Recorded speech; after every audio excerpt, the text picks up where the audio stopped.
Testing और debugging की हम बात कर रहे थे। इसमें हम बाउंड्री वैल्यू एनालिसिस हमने बात की थी। तो अब इससे पहले बाउंड्री वैल्यू एनालिसिस के पहले हमने देखा था इक्विवेलेंस पार्टीशनिंग। लेकिन ये बात ज़रूरी है कि बाउंड्री वैल्यू एनालिसिस हम कब करेंगे, उसके लिए हम इक्विवेलेंस पार्टीशन या इक्विवेलेंस क्लासेस बनाते हैं। तो जो इक्विवेलेंस क्लासेस हमने बनाई थी उसकी बाउंड्रीज पे, अब जैसे मैंने आपको पहले भी एग्जाम्पल दिया था कि कैच कहाँ होते हैं, बाउंड्री पे कैच हो जाते हैं। तो जो एरर्स होती हैं वो भी बाउंड्री पे होती है। इसीलिए कुछ प्रोग्रामर्स मोस्टली जो गलती करते हैं वो आपकी बाउंड्रीज पे करते हैं। ओवरसाइट हो सकता है या फिर कैजुअलनेस हो सकती है। तो इसीलिए हम कोशिश करेंगे कि बाउंड्री पे चेक करें इक्विवेलेंस क्लासेस की। एक एग्जांपल देता हूँ, प्रोग्रामर हो सकता है कि लेस देन की जगह लेस देन इक्वल टू लगा दे, या लगाना नहीं चाहे या लगा दे। तो तीनों चीजें पॉसिबिलिटी हो सकती है। तो हम क्या करते हैं, बाउंड्री वैल्यू एनालिसिस में हम ऐसे टेस्ट केसेस बनाते हैं जो बाउंड्री को कवर करें अलग अलग इक्विवेलेंस क्लास के लिए। जैसे हमने इक्विवेलेंस क्लास, आपको याद है क्या बनाई थी, 1 से 5000 तक अगर हमें स्क्वायर रूट वैल्यू निकालना है, इसमें इंटीजर आएगा। तो टेस्ट केसेस में हम एक तो 1 से 1 ले रहे हैं क्योंकि ये बाउंड्री है, 5000 ले रहे हैं बाउंड्री है, 5000 एक इनवैलिड इनपुट हो गया क्योंकि ये 5000 से ऊपर जा रहा है तो ये बाउंड्री हो गया। 0 से नीचे क्या है, 0, 1 से नीचे क्या है, 0 है, वो भी आपका बाउंड्री हो गया। ये बाउंड्री वैल्यू एनालिसिस होती है। अब हम डिबगिंग पे आते हैं। चलिए भाई, हमने एरर निकाल लिया। तो एक बार जब एरर आ गया तो अब उसकी हमको प्रिसाइज लोकेशन पता करनी पड़ती है, उनको फिक्स करना पड़ता है। तो अगर आप डिबगिंग अप्रोच देखें तो इसकी अपनी अपनी कुछ अच्छाइयाँ हैं, कुछ बुराइयाँ हैं, और काफ़ी ज़रूरी है ये। तो इससे पहले कि मैं आपको ब्रूट फोर्स मेथड या आगे इसके डिबगिंग के अलग अलग मेथड बताऊँ, मैं आपको बताऊँ कि ये जो मैंने आपको यहाँ पर बोला है वो इसलिए है कि जब आप कोई प्रोग्राम बनाते हैं, खासतौर पे जब मैंने पहली बार सी का प्रोग्राम बनाया था, तो एक सेमीकोलन रह गया था और मैंने देखा नीचे कम से कम 40-50 एरर है। तो इतने सारे एरर, मैंने कहा यार ये कैसे प्रोग्राम, मैंने तो बुक से देख के प्रोग्राम बना दिया सीधा। अब बुक से देख के प्रोग्राम बनाने के बाद भी एरर आ रहा है, एक एक करके चेक किया मैंने, एक सेमीकोलन की गलती से इतना सब एरर आ गए। तो जरूरी नहीं है कि आपके एक एक ये जो 50 एरर है इसका मतलब समझ जाए कि 50 एरर नहीं हो, ये तो कोई एक छोटी सी गलती होती है, क्योंकि वहाँ फेस कंटेनमेंट होता है, एक दूसरे को प्रोपेगेट करता है, दूसरा तीसरे को प्रोपेगेट करता है, इसलिए बहुत सारी एरर आ जाती है। तो ब्रूट फोर्स मेथड जो है वो डिबगिंग का, उसका मतलब ये होता है कि सबसे लीस्ट एफिशिएंट मेथड है। सबसे पहली बात है ये, इसमें क्या होता है कि हर एक जहाँ जहाँ हमको चेक करना होता है वहाँ हम प्रिंट प्रिंट स्टेटमेंट डाल देते हैं। जैसे VC++ में अगर आप करें तो मैसेज बॉक्स डाल देंगे, कहीं और ट्रेस डाल देंगे, अगर आप जावा में कर रहे हैं तो system out system dot out dot println डाल देंगे। ऐसे करके आप अलग अलग जगह ये डालेंगे और फिर वैल्यू चेक करेंगे, और अगर कोई प्रिंटेड वैल्यू में एरर दिखे तो उसको निकाल देंगे। इसे हम ब्रूट फोर्स मेथड कहते हैं। दूसरा ये है कि ब्रूट फोर्स अगर हम सिस्टमेटिक बना दें, उसके लिए हम कोई सिंबॉलिक डिबगर यूज कर लें। सिंबॉलिक डिबगर, अगर आप जैसे आईडीज जो यूज कर रहे हैं, इंटीग्रेटेड डेवलपमेंट एनवायरनमेंट, इतनी सारी आ गई है, क्लिप्स आ गया है, विजुअल स्टूडियो प्रोडक्ट्स है, इतने सारे में अपने आप डिबगर आपको मिलता है। सिंबलिक डिबगर अपने हिस्टोरिकल से आया है, क्योंकि पहले जो डिबगर्स थे वो क्या करते थे कि सब कुछ प्रोग्राम डंप पे डाल देते थे। जैसे आजकल लॉग फाइल्स बनती है तो लॉग फाइल को देख के समझ आता है कि कहाँ एरर हो रही है, और फिर हम देखते हैं कि कहाँ पर कौन सी एरर हुई है। तो इसलिए सिंबॉलिक डिबगर की बात हो रही है। तो अगर आप सिंबॉलिक डिबगर यूज करते हैं तो इजीली आप अलग अलग वेरिएबल्स की वैल्यू चेक कर सकते हैं, उनको मॉडिफाई कर सकते हैं, और सिंगल स्टेप में हो जाएगा। एक ब्रेक पॉइंट लगाइए, वॉच पॉइंट लगाइए और चला दीजिए प्रोग्राम। बस इतना आसान है सिंबॉलिक डिबगर को यूज करना। दूसरा है बैक ट्रैकिंग, थोड़ा ईजी अप्रोच है ये। इसमें क्या करते हैं कि हम शुरुआत करते हैं उस स्टेटमेंट से जहाँ पर एरर हुई है, उस एरर से हम पीछे पीछे पीछे जाते रहते हैं, बैक ट्रैक करते हैं। क्योंकि जैसे मैंने आपको बताया था कि एक सेमीकोलन से कितनी 50 एरर आ रही है, वो अब जो एरर दिखा रहे हैं वो समझ में नहीं आ रही कौन सी एरर है। सेमीकोलन तो ठीक है, बाकी एरर की समझ में नहीं आ रही। तो आप क्या करते हैं, एक जिस जगह एरर हुई है उससे पीछे पीछे जाते हैं और देखते हैं कहाँ एरर हुई है। जैसे एक एग्जाम्पल देखिए, यहाँ पर बहुत सारे लोग जो सी वाले होंगे वो समझ जाएंगे कि एरर कहाँ हुई है। हम क्या कर रहे हैं कि आई को चेक कर रहे हैं, S=S+I कर रहे हैं, I++J=J++ प्रिंट करा रहे हैं S को। अब S को प्रिंट करा रहे हैं, ना S डिक्लेयर्ड है, ना I, ना J डिक्लेयर्ड है। I तो ठीक है, I सब जगह है।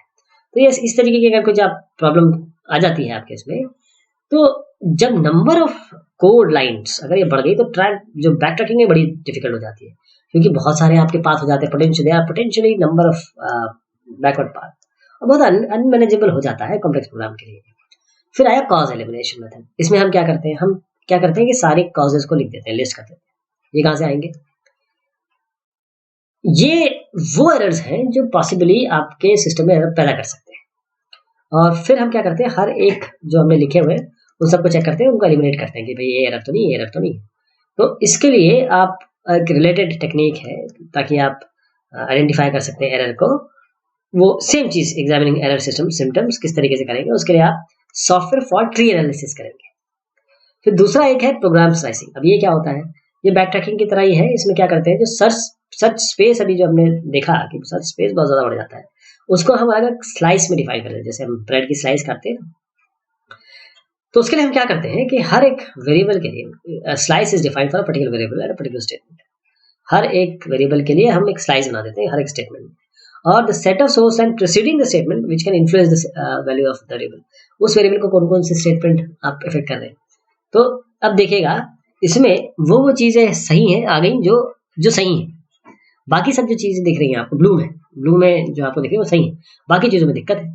अब एस इक्वल टू 1 कर दिया है, आई इक्वल टू 1 कर दिया, बिल्कुल सही हो गया। अब आप कर सकते हैं, वरना तो गार्बेज वैल्यू प्रिंट कर देता है। डिबगिंग की कुछ गाइडलाइंस होती है, काफी थॉरो अंडरस्टैंडिंग के बाद इनको बनाया गया है। कभी कभी डिबगिंग ऐसा रिजल्ट दे देता है कि आपको पूरे प्रोग्राम को रीडिजाइन करना पड़ जाता है। ये बहुत एक ऐसा चीज है कि आपने ठीक से डिजाइन फॉलो नहीं किया, ठीक से डिजाइन नहीं बनाया, तो वो रीडिजाइन करना पड़ गया किसी एरर के कारण। बहुत सारे जो नए प्रोग्रामर्स है वो क्या करते हैं कि वो केवल सिम्टम्स को ठीक करते हैं, एक्चुअल एरर के सिम्टम को ठीक करते हैं, एक्चुअल एरर को नहीं ठीक करते।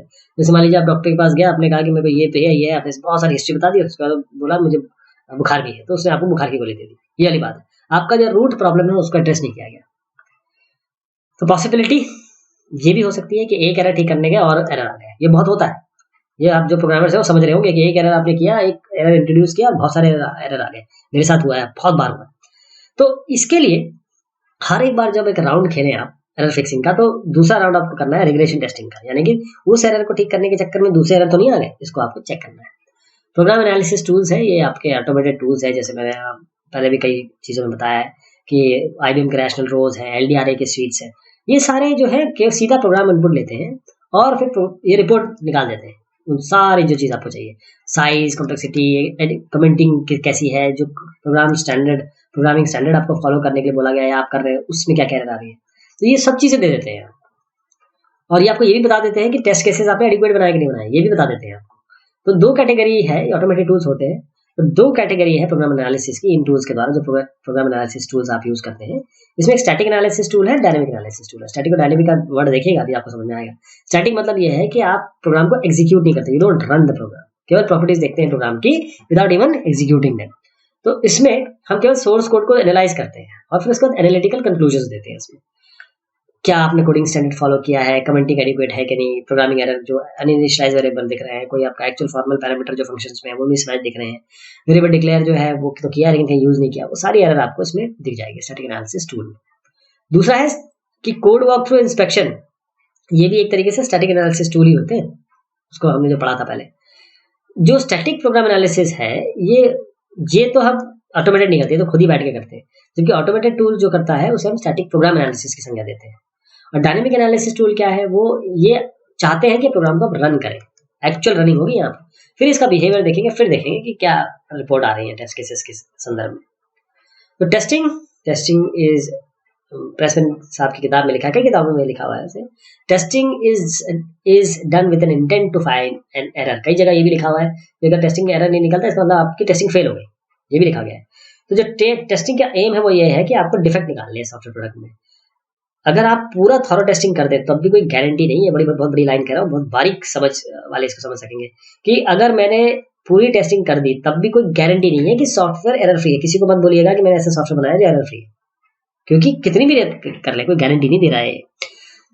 जो इनपुट डेटा डोमेन है सॉफ्टवेयर प्रोडक्ट्स के काफी बड़े होते हैं, तो सब एग्जॉस्टिवली तो आप चेक नहीं कर सकते। तो इसीलिए टेस्टिंग एरर तो निकालती है, बहुत सारे एरर निकालती है। आप टेस्टिंग करते हैं ताकि एरर्स को रिड्यूस कर सके और यूजर का कॉन्फिडेंस बढ़ जाए कि देखो साहब प्रोग्राम टेस्टेड है, ये स्टैंडर्ड फॉलो किया, सब कुछ बढ़िया है, मैंने सारे एरर दूर कर दिए। तो ये कॉन्फिडेंस भी देता है। जो टेस्टिंग है वो एक डेवलपमेंट फेज हमने देखा था कि क्या क्या उसमें आता है, उसमें टेस्टिंग बहुत बड़ा रोल आता है और ये सबसे ज्यादा एफर्ट लगता है इसको डेवलपमेंट फेज में। किसी भी डेवलपमेंट ऑर्गेनाइजेशन में जो मैक्सिमम आपको सॉफ्टवेयर इंजीनियर दिखाई देंगे वो आपको इसी टेस्टिंग एक्टिविटी में दिखाई देंगे। लेकिन कई इंजीनियर्स ये समझते हैं कि यार टेस्टिंग क्या है, तो सेकेंडरी एक्टिविटी है, इसमें तो कुछ इंटेलेक्चुअल चीज आती नहीं है, तो डेवलपमेंट एक्टिविटीज है एक्चुअल जहां पर हम अपना दमखम दिखा सकते हैं। लेकिन ऐसा नहीं है, सारी चीजें इंपॉर्टेंट है, चाहे वो स्पेसिफिकेशन हो, डिजाइन हो, कोडिंग हो या फिर टेस्टिंग। तो इसलिए क्रिएटिव अगर आप हैं तो टेस्टिंग में भी आपको बहुत बड़ा रोल है। सॉफ्टवेयर प्रोडक्ट जो है वो टेस्ट किए जाते हैं 3 लेवल पे, यूनिट टेस्टिंग, इंटीग्रेशन टेस्टिंग और सिस्टम टेस्टिंग। हम जरूर इन तीनों के बारे में बहुत डिटेल में बात करने वाले हैं। थर्ड इंस्टॉलमेंट में। तब तक के लिए बहुत शुक्रिया, बहुत मेहरबानी आप सभी की।